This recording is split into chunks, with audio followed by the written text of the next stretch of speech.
Posted by you/throw_still fightin'. This is going to be a long post because I'm emotionally flooded in a rambler. I need to get this off my chest. My dearest friend in the world is a man named James, not his real name.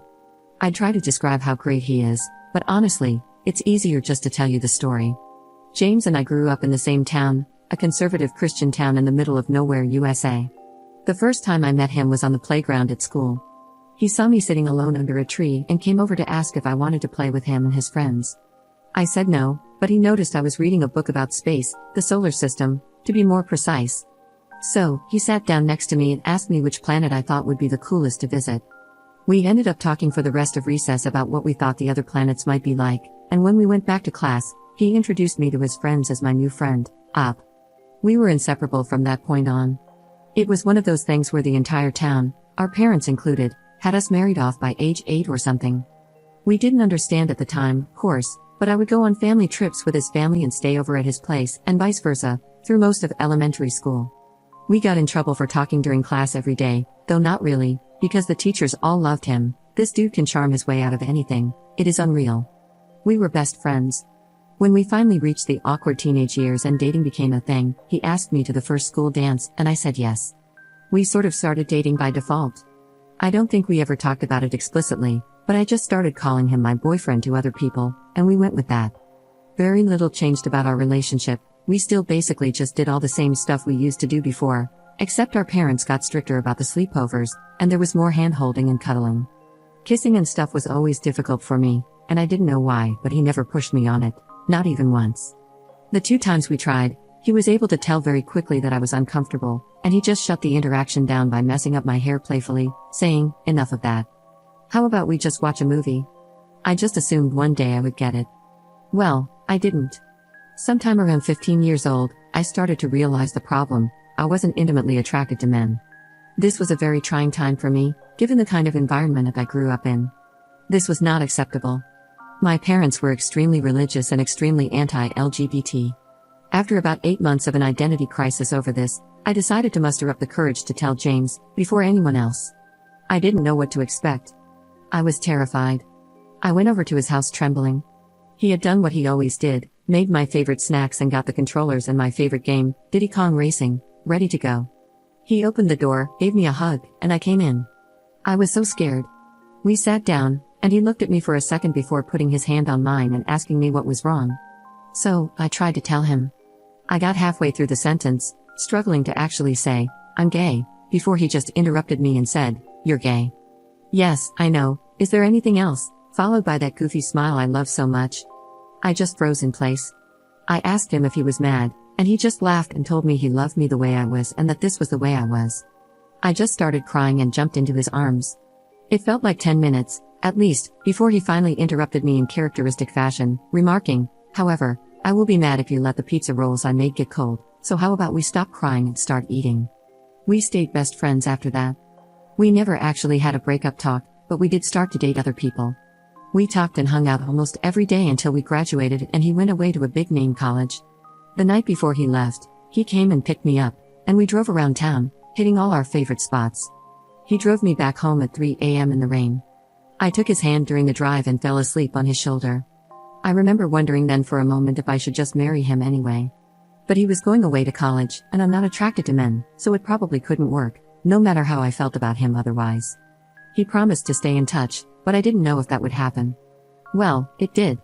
Obviously, it wasn't like before, but he made sure to call me every week just to check up on me and see how things were going. I went to college close to home. We'd talk about how hard college was, whoever we were dating at the time, and whatever drama was going on. During his junior year, my parents found out that I was gay. They did not react well, and I was basically kicked out of my home to save me, my dad going on about me needing Jesus's 40 days in the desert like a lunatic. My parents are good people, so this didn't last, and they have more than made it up to me since, working hard to unlearn their bad programming. But that was an awful time. I did what I always do and called James. He talked to me for about an hour, then got his mom to drive up to get me so I could stay in his old room. Then he flew home the next day pretty much just to cheer me up and make sure I was all right. Vintage driving around in circles, singing like idiots, and 2 a.m. junk food runs did the trick. I later found out from my mom that he had also gone and confronted my parents, stood up for me, and told them they should be ashamed of themselves and that if they were willing to lose their daughter over this, they were unfit parents and not the second family I thought you were. My parents worship him, so this was effective, and my mom still tells this story to this day. Once again, I remember wondering at the time, will I ever know anyone else in my life who would do this for me? But he was heading back to college, and he was still a man. So I didn't do anything. Years went by. He got married. I got a long-term girlfriend. We stayed close the entire time. We saw each other a lot less, but it was still great every time he visited, and we had frequent texts and calls. I looked forward to his visits all year. And then tragedy struck. His wife divorced him. I never liked her, but he did. I think she used him for a green card, and he was too sweet to notice, but that's neither here nor there. He came back home, so I saw him a lot more. Obviously, he was crushed, but we got through it together. And then, I got the diagnosis. At age 27, cancer. There's nothing I can say that describes the feeling, so I'm not even going to try. Decent chance of survival, but I had to start treatment right away. This experience has changed me and my outlook on life more than anything else that's ever happened to me combined. At first, everyone was there for me. I was getting visitors daily, friends, family, everyone. But as the weeks turned into months, it all stopped. Most people, even my friends, started coming once a week, then once a month, then not at all. When things were looking bad around the 7 to 8 month mark, my girlfriend broke up with me, claiming she loved me but couldn't handle watching this. Now, almost 2 years in, there are only 5 people who are still here. My mom, my dad, my sister, my BFF Amanda, and James. I almost can't talk about it without crying, but James is here every single day. Every day, for hours. He may have missed 20 days in almost 2 years due to work-related travel, and even then, he calls me. He comes in and asks how his Amumu, which he's called me since we were kids, because I like cows and those are my initials, is doing, and he listens. He brings my favorite snacks and treats when I can have them, board games we like to play, and old video games on handheld so we can play. He sings to me, shows me pictures of places he's been that I'd like to go, and talks about taking me there once I'm better. He sits there and holds my hand in silence so I won't be alone until the doctors tell him it's time to go. Then he does it again the next day. I've never seen him cry or show any sadness. If I even casually say something like, if I get better, he immediately interjects, when you get better. He just won't give up on me. The only other person who is there like this is my mom. Even my dad, sister, and Amanda, who have also shown up in big ways, are not this consistent. I could write a whole post about how this experience has changed my relationship with my mom as well. She's proven to me that no matter what happened in the past and what we may have clashed over, she loves me like no one else, except maybe James. My mom is the #1 all-time James fangirl. She has been attempting to get me to marry him since I was 7 years old. A long time ago, she stopped that. But about 3 months ago, she made probably her first comment of that kind in around 7 years. I guess there are a few things she said. The first was, pay attention to the people who are still here now. They're the people who always will be. They're the people who love you and not just what you can do for them. Which sort of set me off on the whole months-long train of thought that led to this post. Amanda and my sister also make a lot of comments about James. Both like him, and Amanda told me a few visits ago that she thinks I love him, and one reason none of my other relationships have worked out is that the other person can always tell they're number 2 everywhere but the bedroom. Then, about a month ago, Mom was a little more direct. After James left one evening, she told me, baby, in all my years on this earth, I've never seen anyone love anybody like that boy loves you. I know you don't like it when I talk about this, but trust me, if you let him go again, you're going to regret it forever. I don't know what has changed, but this time when she said that, I just knew she was right. Every relationship I've ever been in has had some problem or thing that had to be worked on. Most of them have several. The only thing missing here is that I don't feel a strong urge to rip his clothes off like I have with some, but honestly, not all or even most, of the women I've been with. But even there, it's different. In general, I find the idea of being with a man disgusting, but I don't find it disgusting with him. I like being touched by him and being close to him. He's so gentle. Lately, I even find myself fixating on his lips and daydreaming about kissing him.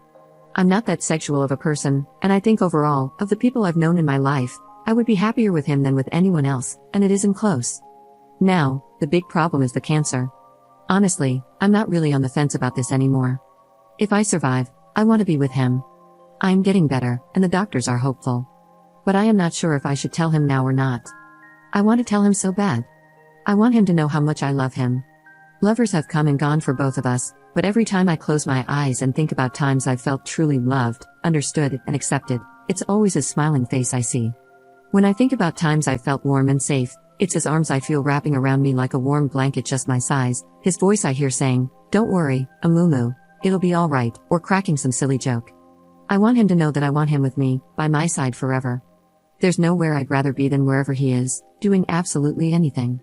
Cuddling up on the couch making jokes about stupid movies, playing our favorite video games, talking about life till 2 a.m., driving around in circles while he sings boy band songs like a goofball. I don't care as long as he's there too. I want him to know that if I survive this, we will be together. That's what I want. That's all I want. He's all I want. But I'm scared to tell him because I don't know what's going to happen. If I don't make it, would it have been kinder to just keep this to myself? If you were him and in this position, would you want me to tell you how I feel? Update 2 days later. So, tonight I told James. I told him everything. Gosh, I just wish I could relive this night over and over again. I've never been so happy. He came into my room this evening like he always does, greeted me with, "Hello, how's my Amumu doing today?" I told him I was doing well. He told me I looked beautiful, which is not true, but it still felt so sincere. Then he started unpacking the stuff he brought me today. I asked him to stop and just come sit with me because I wanted to talk to him. He nodded and came to sit down next to me. He asked, "What's up?" It took me a bit to gather myself. I kept getting distracted by his eyes.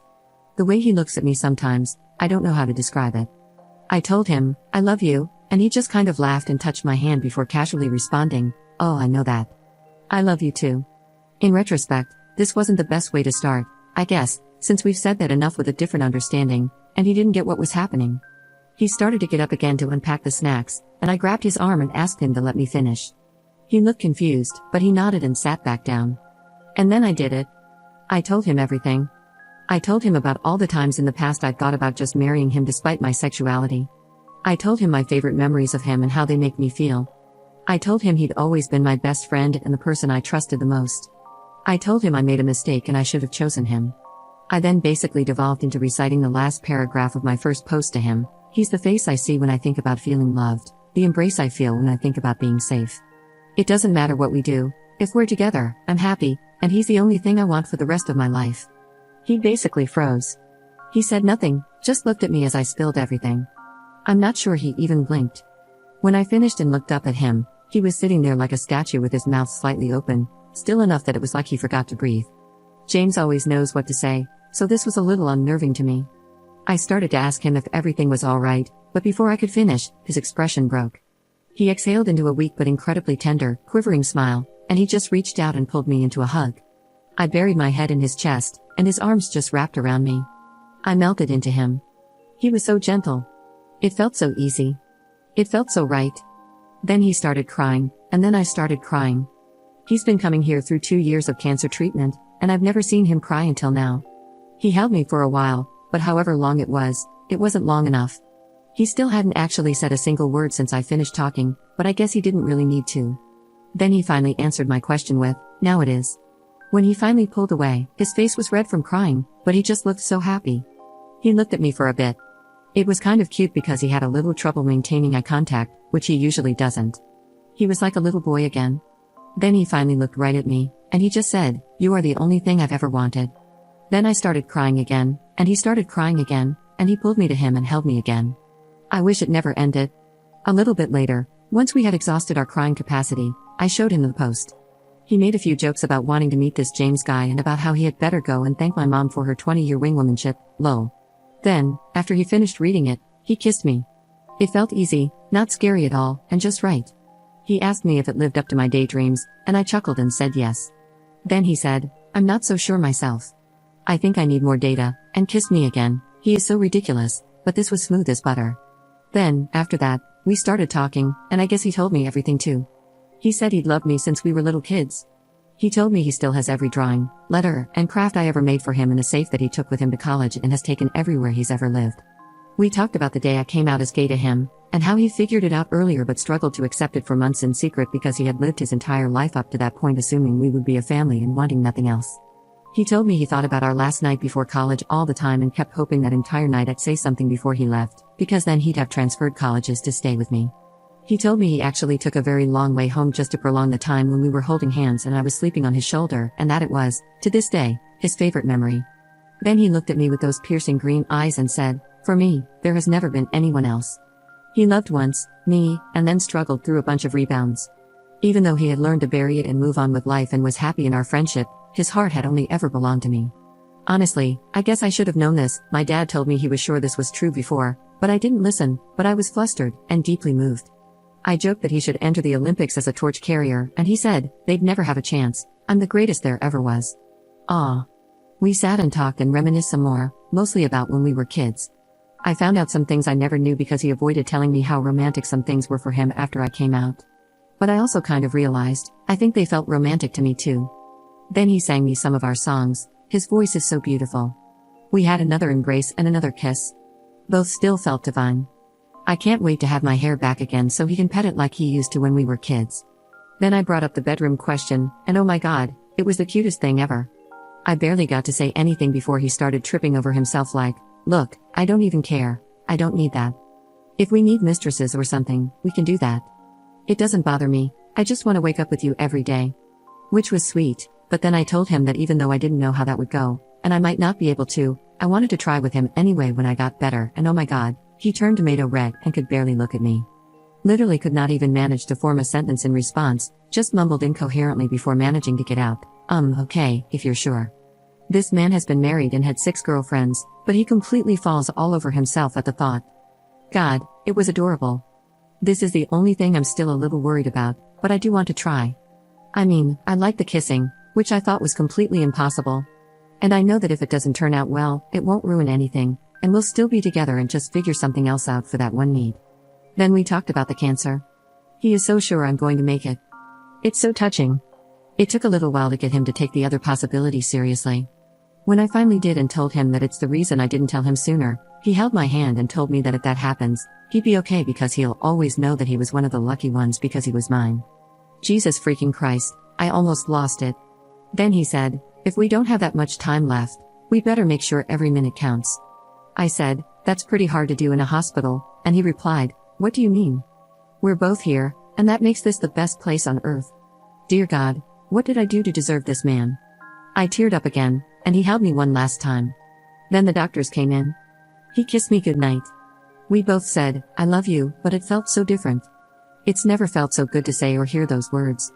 Then he smiled at me and left. I was so excited the first thing I did was call Mom, and she was just ecstatic. I think she might be happier than me, which is saying something, lol. As soon as I told her what happened and that James and I are together, she just started crying and talking about what a good boy he is, how she just knew this would happen, and that she can rest easy now because she knows I will always be loved and taken care of. Plenty of her destiny talk, which usually gets on my nerves, but honestly, I was so happy tonight, screw it, I'm on board. Maybe it was destiny. I guess sometimes Mom really does know best. I feel like a teenager again. I never thought I'd feel this way again in my life. I never even imagined if I did, it would be for a man. God, I love him so much. Now I can't understand what I was ever worried about or why I didn't do this years ago. Thanks so much to everyone who read my story and helped give me the perspective and courage I needed to finally do what I should have done years ago. Now, as long as my health cooperates, I'll be one of the lucky ones too because I am his.